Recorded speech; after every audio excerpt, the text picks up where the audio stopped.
Every year, automakers, parts companies, and customizers bring their latest and greatest products and wildest builds to the SEMA show in Las Vegas. Last year's event did not disappoint. In addition to a Hellcat-powered Plymouth Cuda and an international ice cream truck with custom artwork and a Rockford Fosgate sound system, we saw this. Yes, this is a Datsun 240Z with a Dodge Viper V10 in it. How did this happen? Who was ambitious and crazy enough to make this hybrid? Keep watching and I'll explain.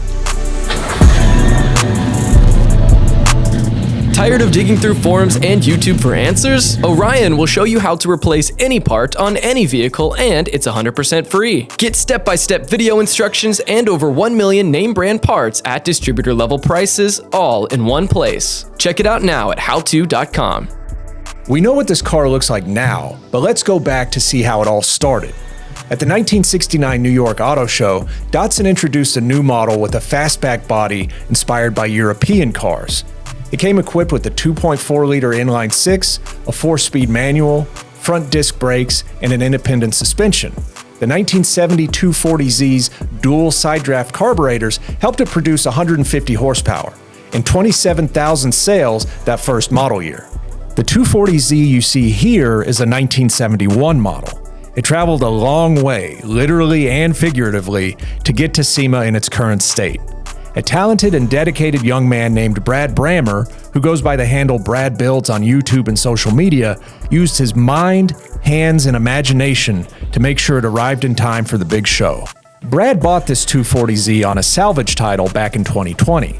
The front end was banged up, the differential was missing, and Brad quickly realized he'd need to replace or repair a lot of the interior.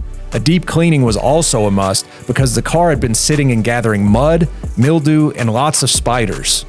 The L24 was still under the hood, and amazingly, it hadn't seized. The body was in decent shape, but it had rust that needed to be removed and holes that needed to be patched. None of that stopped Brad. He spent days cleaning the car, taking it apart, and sanding it inside and out. To remove the sound insulation, he applied dry ice, then pried it out in these big chunks. Brad also treated rust in various areas, but there were some spots that needed patches welded in, so he just fired up his welding machine and did it himself. That DIY attitude is common throughout this build.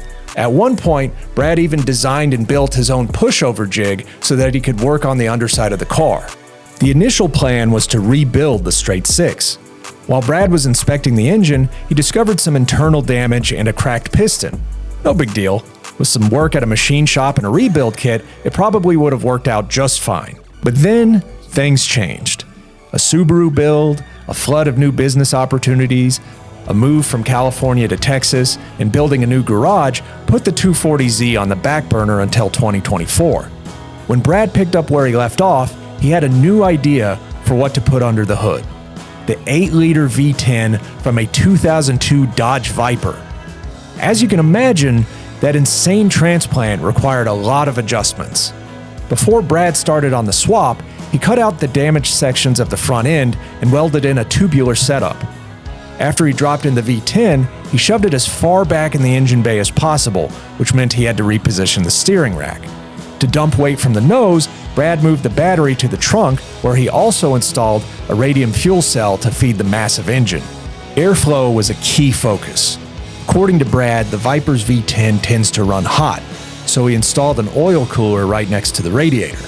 The V10 also produces 450 horsepower and almost 500 pound-feet of torque, so to keep the Wilwood brakes from roasting, he designed and 3D printed his own headlight inserts to send them cooling air. The Viper's 6-speed manual has a big bell housing, so Brad had to cut the firewall and transmission tunnel to fit it. To balance looks and rigidity after all that surgery, Brad stiffened up the hole in the cabin with strips of sheet metal, then covered everything with fiberglass and aircraft-grade resin that could take the engine's heat. All that remained after that was a lot. Despite all the earlier bodywork, Brad still had to install some reproduction panels from resurrected classics. Then it was time to prepare the mounting points for a roll cage, which Brad welded in himself. No big surprise there. He also needed to install his own 3D printed body kit and put in new Brom buckets and harnesses. And let's not forget that he had an entire Apex engineered suspension that needed to go in, along with a million other things. Somehow, Brad pulled it off. When we knew his 240Z was outside the Las Vegas Convention Center, we had to get footage of it. What a showstopper.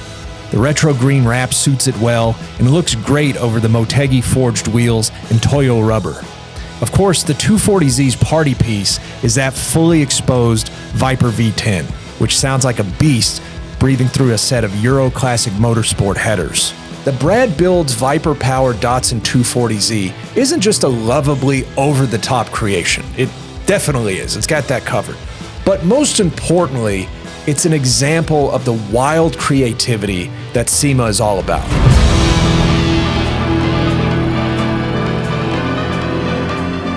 I'm Mike Ruth. I'm in at the Heights Hot Rods booth at the 2025 SEMA show. What you're looking at here is another one of Steve Strope's creations, powered by a big block Chrysler with a very unique carbon fiber intake manifold. First of its kind carbon fiber exhaust. And this car took Best Interior at this year's show.